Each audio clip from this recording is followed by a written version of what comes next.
Why Marlon Brando was never able to forgive his co-stars from The Godfather. Arguably the best movie ever produced, The Godfather has the iconic Marlon Brando giving what many people believe to be the performance of a lifetime at its core. However, Hollywood has spent decades trying to hide the unpleasant reality that lies behind that Oscar-winning performance of Don Vito Corleone. The guy who created the most famous patriarch in movie history held bitter grudges against his fellow actors with him into the afterlife. Why is the question? You see, although millions of people around the world marvel at The Godfather's ensemble cast's apparent harmony, the truth behind the scenes is a tale of treachery, jealousy, and inexcusable slights that shattered relationships between some of Hollywood's best actors for all time. What specifically went wrong during the creation of this masterpiece of film that resulted in such irreversible harm? We're delving deeply into the past of Hollywood today to reveal the heartbreaking reality of why, despite making film history with his Godfather co-stars for decades, Marlon Brando, one of the most renowned performers of all time, was unable to forgive them.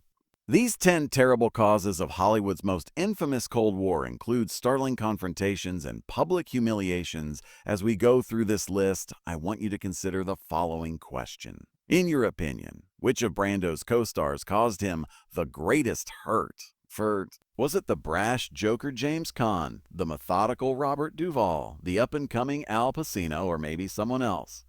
By the end of our countdown, you can check if your guess was correct. The rivalry for career resurrection is the first reason. Let's set the scenario before we discuss the difficulties. It was 1972. The still unknown Francis Ford Coppola was battling valiantly with Paramount officials to bring his adaptation of Mario Puzo's best-selling book to the big screen. And at the heart of this conflict was his contentious selection of Marlon Brando as Don Vito Corleone. Even though Brando was regarded as one of the best actors of his generation in the 1950s, you need to know something important about his career at this point. His fame had drastically declined by the late 1960s and early 1970s. Due to a series of box office setbacks, studios deemed him tough and unbankable, with studio chief Robert Evans famously stating that Brando would never appear in The Godfather. The executives at Paramount were fiercely opposed to casting him. At this point, our story really starts with Brando already feeling like an outsider battling for acceptance in a field that once admired him. Brando had something to prove to the studio, the critics, and maybe most significantly himself, when Coppola eventually prevailed in the fight to cast him. The fact that he wasn't the only one having anything to prove, however, caught Brando off guard. Al Pacino, who was hardly known at the time, was struggling with personal issues. For the pivotal character of Michael Corleone, the studio also didn't want him, opting instead for well-known actors like Ryan O'Neal or Robert Redford. While Brando was fighting for his salvation, Pacino was fighting for his big break. The ideal storm for confrontation was produced by this basic tension between a rising star who is starving for recognition and an established celebrity who is seeking resurrection. Production workers who worked on the movie claim that Brando first anticipated respect from the younger actor, the kind of respect usually accorded to a legend of his caliber. Instead, he had a highly dedicated performer who was giving it his all to leave his imprint.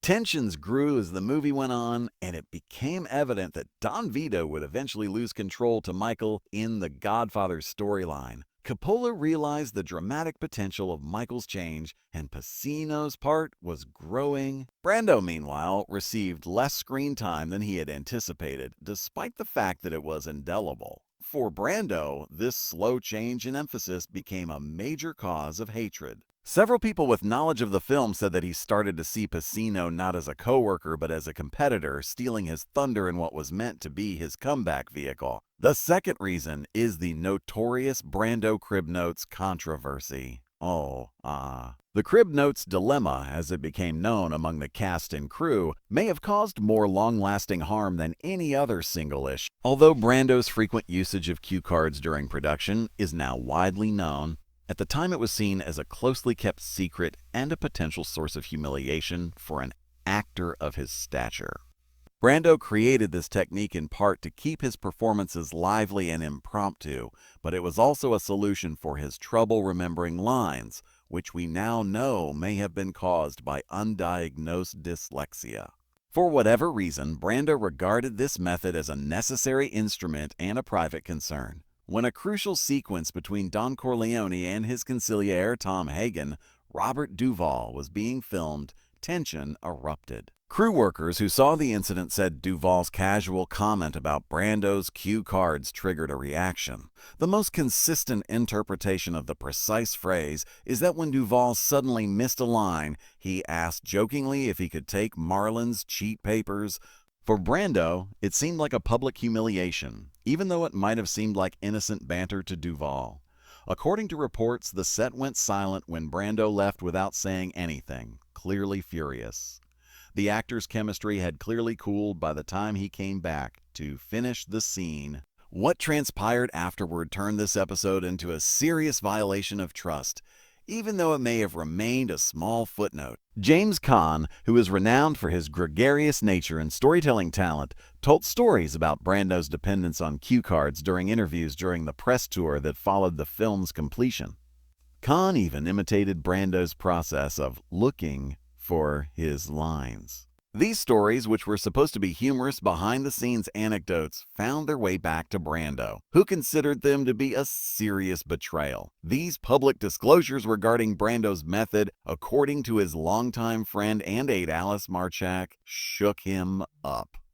It was especially upsetting because these were co-workers he had collaborated with and, in his opinion, trusted, not reporters or outsiders revealing his tactics. Fundamentally divergent methods of acting were another major cause of friction. A pioneer of the method technique that dominated American acting in the middle of the 20th century, Brando had a very particular style that demanded emotional memory, focus, and a certain amount of seclusion on and off the set. Actors like James Caan, who approached scenes with a more instinctive, vivacious way, frequently disagreed with him because of this attitude. Brando considered Caan's habit of keeping the mood lighter between takes, making jokes, and playing horse with the crew to be detrimental to his own workflow. When Sonny Corleone's toll booth killing scene was being filmed, the dispute reached a boiling point. Brando was on set that day observing, even though he wasn't in this sequence. Crew members said Caan's raucous conduct prior to filming the emotionally taxing sequence made Brando feel unprofessional. Brando once said, "That's not how you prepare for a death scene," according to one production assistant. Despite his seemingly careless preparation, Caan gave a strong, believable performance that contradicted Brando's long-held views on the acting process. This was more than just a disagreement for an actor whose entire career had been based on a specific method of doing the profession. His artistic philosophy was insulted. This conflict is especially intriguing since it mirrored larger shifts in Hollywood at the time. Younger actors like Caan and Pacino represented a more free-spirited new Hollywood, replacing the regimented studio system that had made Brando a celebrity. Their success with many approaches implied that Brando's once revolutionary strategy was now only one choice among several. An actor who had defined brilliance in his industry found it difficult to accept. Number 4. The practical joke at the beginning, that went too far. Although James Caan has a well-established reputation for pulling practical jokes, Brando was never able to forgive one specific event. Late in the movie, during one of the funeral sequences, Caan planned what he saw as a light-hearted, practical joke involving Brando's meticulously applied makeup. The characteristic jowls of Don Vito Corleone. Brando took the transition very seriously, and the pockmarked skin was the product of hours spent in the makeup chair every day. Multiple accounts claim that Caan persuaded a makeup artist to slightly asymmetrically change one side of Brando's face during a touch-up so that it wouldn't be seen right away. Brando was furious when he finally watched the video and realized the trick. This alteration to his physical appearance felt like sabotage to an actor who meticulously crafted every element of his performance. Brando saw what Khan saw as harmless fun as an outright assault on his professionalism and skill. The consequences were immediate and long-lasting. For the rest of the production, Brando only spoke to Khan through intermediaries when absolutely required, according to Richard Castellano, who played Clemenza. Long after the filming was finished, this Cold War persisted. For years later, the two performers allegedly made a conscious effort to stay apart at professional gatherings. The fact that this occurrence irrevocably changed what might have been a mentorship relationship is what makes it so noteworthy. In fact, Khan had received some mentoring from Brando early on in the production process, including character selection suggestions. The cosmetic prank essentially put a stop to any possibility of that professional relationship growing further, which was a significant loss for both actors and possibly for the history of film. The fifth reason: treachery of public complaints.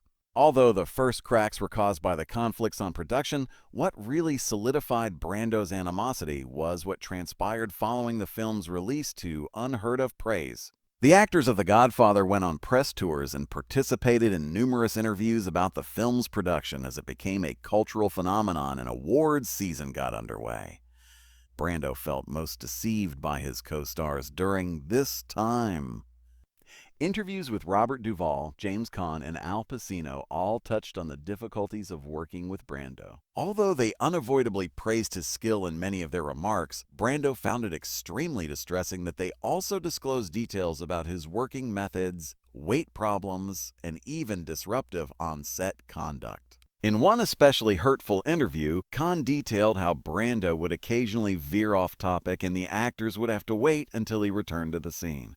The interview was published in Playboy magazine. For the extremely sensitive Brando, this might have seemed like a rather moderate remark, but to him, it seemed like a public disgrace. Even Pacino's careful remarks about how Brando worked differently than the rest of us conveyed an implied criticism that the veteran actor picked up on and hated, even if his interviews were normally more respectful. According to people close to Brando, he believed that the young actors he had collaborated with were taking advantage of his fame and the public's interest in him to further their own careers at his expense. In a television interview soon after the movie's premiere, Robert Duvall made reference to Brando's use of cue cards, stating that Marlon has his own ways and procedure for determining the veracity of a scene without being blatantly critical.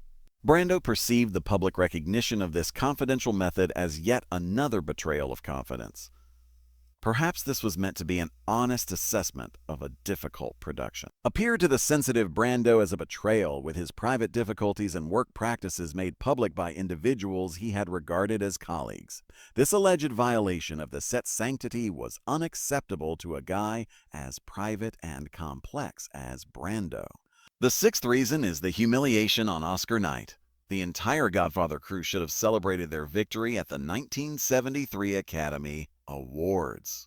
Acting nominations for Brando, Pacino, Caan, and Duvall were among the 11 nominations the movie got, along with Best Picture and Best Director for Coppola.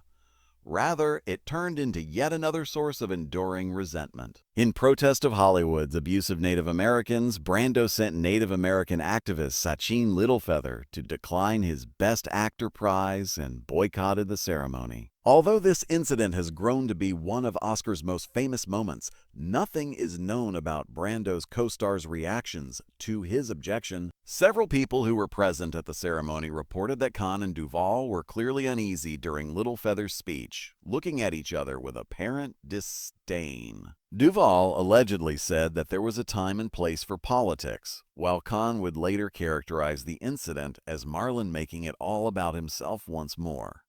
Brando, who saw his Oscar protest as one of the most significant acts of his career, was severely hurt by these responses. He believed that his co-stars had once again abandoned him at a critical juncture, putting Hollywood etiquette ahead of support for his political beliefs. The presentation further exacerbated the situation by drawing attention to Pacino's boycott of the awards for an entirely different purpose. Considering his performance as Michael Corleone to be a lead, Pacino felt insulted by his nomination in the supporting actor category and declined to attend. Although not specifically directed at Brando, this independent protest established an awkward comparison that the media swiftly exploited, presenting Brando as the troublemaker and Pacino as the professional, furious over a valid category error and utilizing the Oscars for political theater. His developing belief that these co-stars had exploited him for professional growth and then dumped him when it was convenient was strengthened by the story that surfaced in the entertainment press after the Oscar, which claimed that the younger Godfather actors were turning away from Brando's controversial position. The Godfather is the seventh reason. Part 2 exclusion. By the time The Godfather Part 2 preparations began in 1974, Brando's relationships with his former co-stars had become irreparably strained. The original script for the sequel featured flashbacks of a youthful Don Corleone, later portrayed by Robert De Niro, and a possible dream sequence in which the older Vito interacts with Michael. Although Brando's compensation demands have received a lot of attention as the cause of his non-participation, insiders believe interpersonal aspects were just as important. Sources close to the production claim that Brando was reluctant to collaborate with some of the cast members once more, especially Pacino, with whom animosity had only grown as the younger actor's reputation grew. Francis Ford Coppola finally gave up on incorporating the original Don Corleone in any meaningful way because he was torn between his artistic vision and the practical realities of his actors' relationships. Although this artistic choice was required for production, Brando felt that it was yet another affront. Without him, the character he had created would carry. Another tough pill for Brando to swallow was the popularity of The Godfather Part 2, which many reviewers believe to be on par with, or even better than the first film. Robert De Niro's portrayal of the youthful Vito Corleone contributed to the film's 6 Academy Award wins, which included Best Picture and Best Supporting Actor. Accolades that were bitter reminders of what Brando saw as his exclusion from the ongoing legacy of a figure he had created. Peter Manseau, his biographer, claims that Brando spent years refusing to see The Godfather Part 2 because he couldn't stand to see someone else play the part he regarded as his best work. He took his absence from the sequel very personally, and this reluctance shows how much he related to the character. The 8th reason is the unapproved biographies and tabloid warfare. As the 1970s went on, Brando's increasingly bizarre behavior only served to heighten the entertainment media's interest in him and solitary way of living. Sensationalistic tabloid coverage and unapproved biographies proliferated at this time, frequently relying on inside sources to reveal personal information about the actor's personal life and professional techniques. Brando grew to believe that some of his co-stars from Godfather were among these sources, giving journalists negative stories in return for positive publicity for their own careers.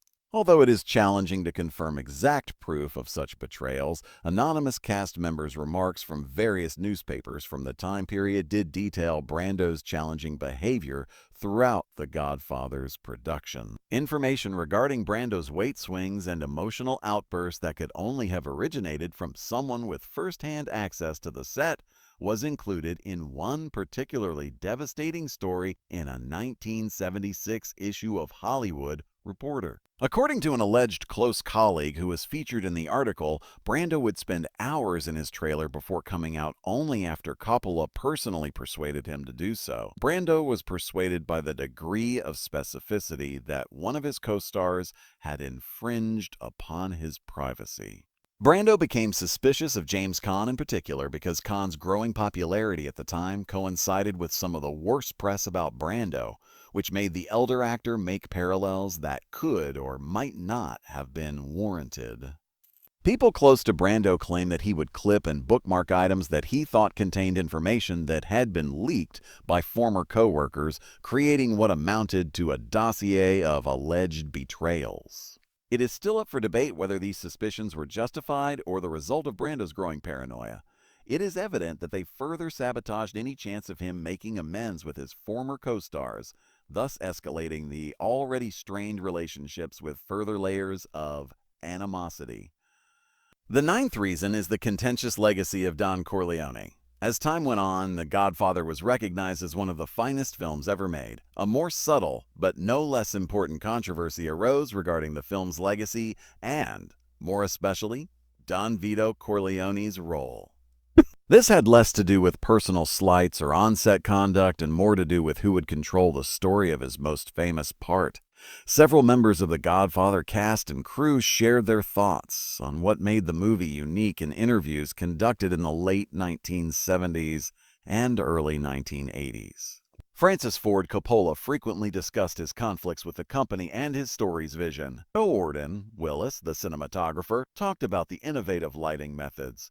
The performers thought back on their roles and performances. The way these narratives occasionally downplayed his efforts or implied that Don Corleone's lasting influence depended as much on Coppola's directing or Puzo's screenplay as it did on his acting bothered Brando. George England, a close friend of Brando's, claims that Pacino's remark in a 1982 interview that The Godfather's power was in its ensemble aspect rather than any one performance in particular disturbed Brando.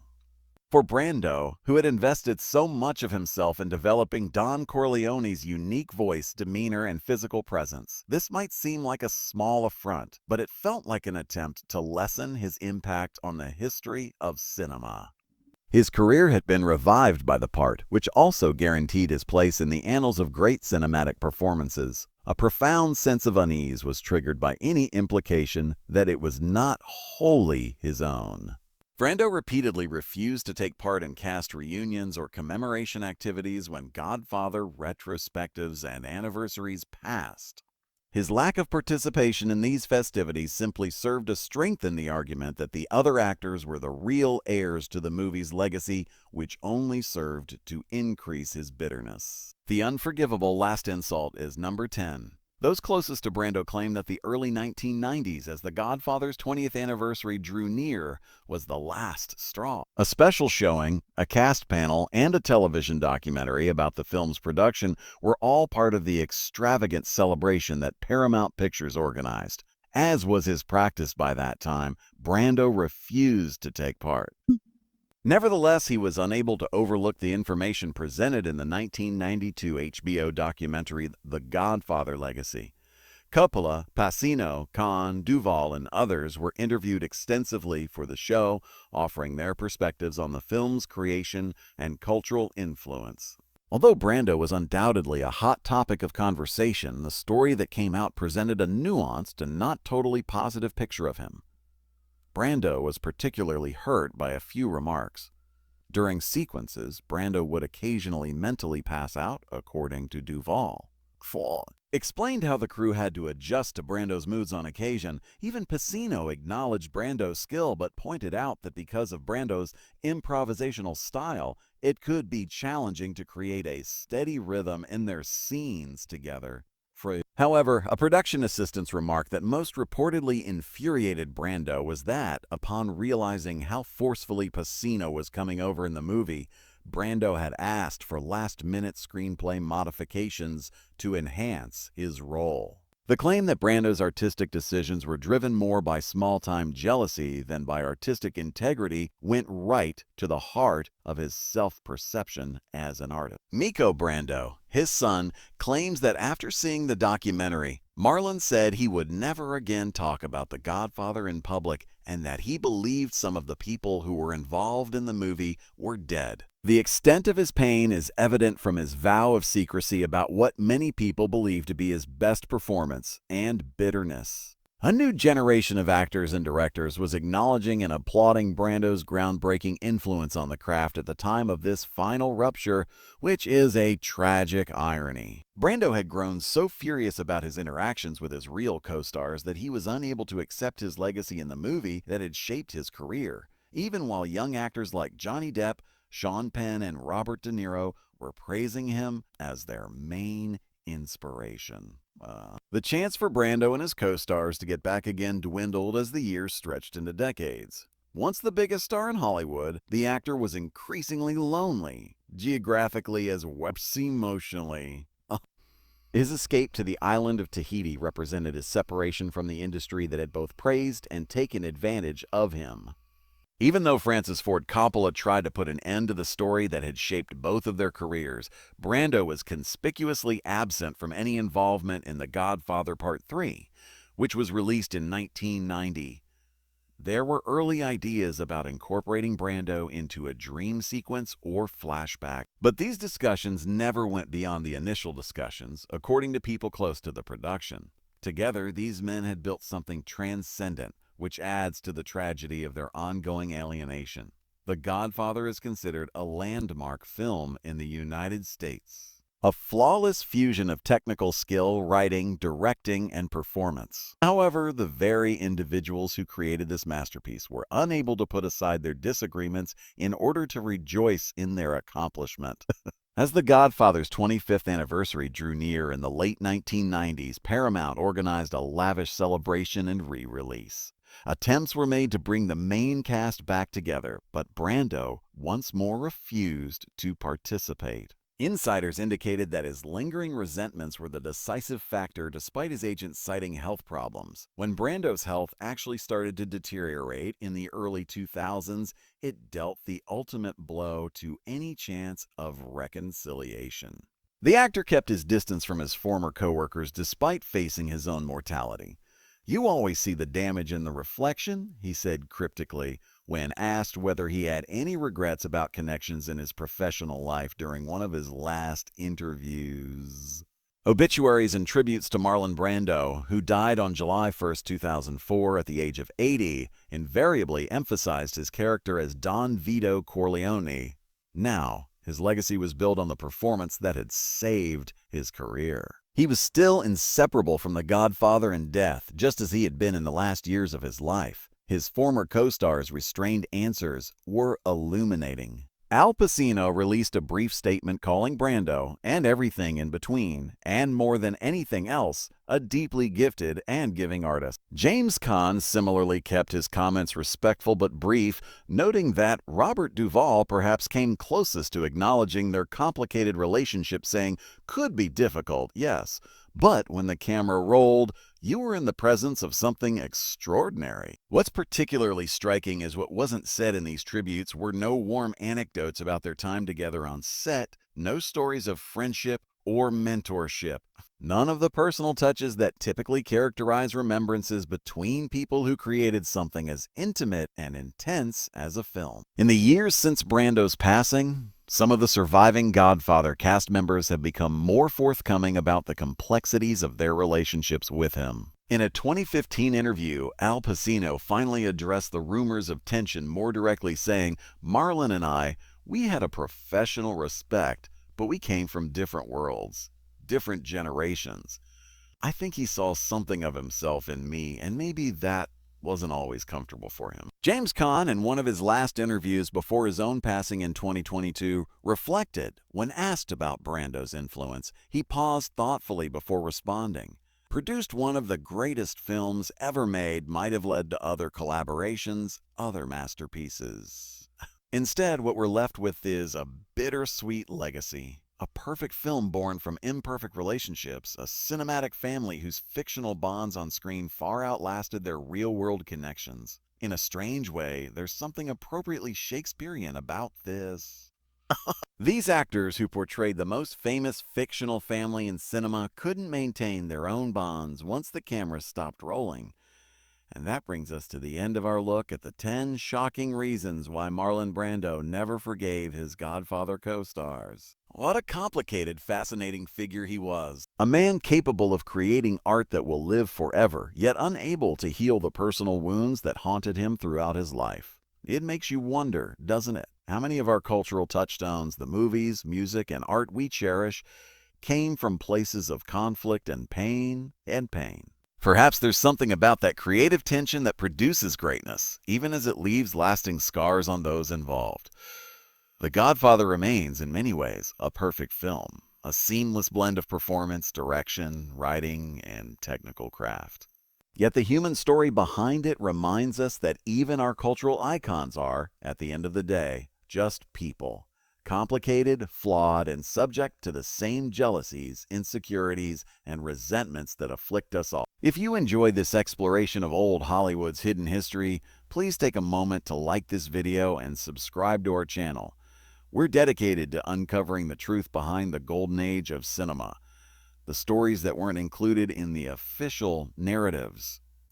And I'd love to hear your thoughts in the comments. Were you surprised by Brando's long-standing grudges? Do you have other Hollywood relationships you'd like us to explore in future videos? Your engagement helps us create content that matters to you. Thank you for joining me for this journey into one of Hollywood's most fascinating and complex relationships. Until next time, this is Legacy News, celebrating the truth behind the glitz and glamour of Hollywood's golden age.